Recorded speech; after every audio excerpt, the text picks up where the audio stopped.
एक होता है एम्पेरिकल एनालिसिस, एक होता है quantitative analysis. Statistics is quantitative analysis and not empirical analysis. Sir, what is it? Knowledge sake. Just read once, knowledge sake. मतलब मैं तो explain कर ही रहा हूँ, but you don't have to learn it. ठीक है ना? Exist करता है books में, discuss कर रहे हैं.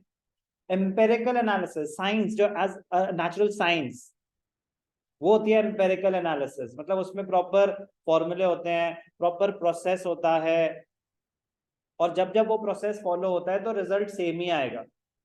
उसकी जो स्टडी है वो एम्पेरिकल एनालिसिस है. Statistics quantitative analysis. क्या मतलब? Empirical analysis refers to a method in which subject is studied on the basis of observations or experiments. In empirical analysis, knowledge is acquired as a result of actual experience. तो जो knowledge आती है physics में, chemistry में, actual experience. Biology या कोई भी doctor वो बार बार उस चीज को करते रहते हैं, सेम स्टेप को बार बार परफॉर्म करते हैं, तब परफेक्शन अचीव करते हैं. Under natural sciences such as physics, chemistry, biology, this method is commonly used and relevant laws. अब कितना जैसे होता है ना, रिसर्च कर रहे हैं, तो रिसर्च में हो क्या रहा है? एक्सपेरिमेंटेशन ही तो हो रही है. वो सेम चीज को बार बार टेस्ट करते हैं और रिजल्ट्स को एनालाइज करते हैं, तब जाके डिसाइड करते हैं कि हाँ जी ये दवाई सही है, ये दवाई इस चीज के लिए सही है, ये उस चीज के लिए सही है. And when they do decide what to do, every time that step is taken, it will give the same result. And statements can be tested and experimented in laboratories. It can be tested. कह रहा ये ऐसा होगा, कर लो, test कर लो, result same ही आएगा. as against this, economics is a social science. But other economics is a science and art. It is both science and an art, but science में it is not a natural science, it is more of a social science, studying human behavior. Human behavior तो अलग हो सकता है ना. आज आपका mood अच्छा है तो आज अलग बातें होंगी, एक चाटा पड़ेगा, मूड चेंज हो जाएगा, बातें चेंज हो जाएंगी. ह्यूमन बिहेवियर है ना, सेम थोड़ी ना रहेगा. फिर आप और मैं दुश्मन हो गए, अभी हम दोस्त हैं. Human behaviour changes. मौसम अच्छा हो रहा है, हम खुश, यही कड़कती धूप होती है, आप आ रहे होते हैं, खुंदक में आते, सुबह सुबह बुला लिया, छुट्टी के दिन दिमाग खराब करके रखा हुआ है. ह्यूमन बिहेवियर है, मतलब you won't get the same results every time. बहुत इंपॉर्टेंट है ये समझना, you won't get the same results every time.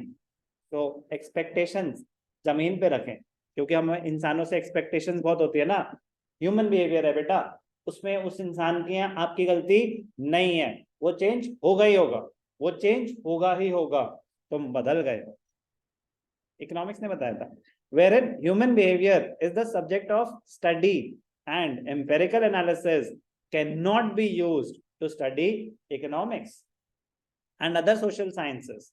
The problem of social sciences can be effectively studied through the technique of quantitative analysis. कह रहे हैं इंसानों को study करना है भैया, इस पे कोई एक्सपेरिमेंट नहीं हो सकता, मतलब इस पे एम्पेरिकल एनालिसिस नहीं चलेगा, प्यार मोहब्बत से ही काम होगा. But point is quantitative analysis is an attempt to level precision to the facts. It is an attempt to level precision कि इतने लोग ये चाहते हैं तो हम उस पर डिसीजन ले लेते हैं. तो it is just an attempt to level precision की एक्यूरेसी फाइंड करना, so that they can be easily compared. Under it, first of all, facts are expressed in forms of quantities, and then such numerical data is classified, tabulated. Point empirical analysis natural sciences का होता है, उसमें experiments होते हैं, test होते हैं, and after a point you will get the same result every time. If something has been tested. But in human behavior it is not necessary. तो उसमें empirical analysis नहीं हो सकता, उसमें होता है फिर quantitative analysis मतलब हम देखते हैं कि मेजॉरिटी लोग क्या चाहते हैं और उसके बेसिस पे हम फिर डिसीजन ले सकते हैं. कोई ऐसी चीज नहीं हो सकती जो सब पे एप्लीकेबल हो जाए. एक म्यूजिक है भैया, हो सकता है आपकी बिल्कुल अलग पसंद हो, मेरी बिल्कुल अलग. कोई ऐसा गाना बता दो, नहीं जी नहीं है तो सबको ही पसंद आएगा, नहीं हो सकता. लेकिन कोई चीज बता दो कि भैया नमक खाओगे तो सबको सेम ही रिएक्शन होगा. हाँ मतलब टेस्ट चला गया तो अलग बात है, बट नॉर्मली सेम ही होगा. चीनी का सबको सेम ही आएगा, मतलब जो चीजें डालोगे उससे कॉन्सिक्वेंस सेम ही होगा. बात समझ आ रही है? That is empirical science. Human behaviour no. ठीक है ना। चीनी खुशी सबको सेम नहीं देगी, तो खुशी मतलब तो वो बिल्कुल ही ह्यूमन बिहेवियर एस्पेक्ट हो गया ना, तो वहां पे डिफरेंट एनालिसिस आ जाते हैं, because we are studying human behaviour, trying to इसमें है ना, it is an attempt to level precision.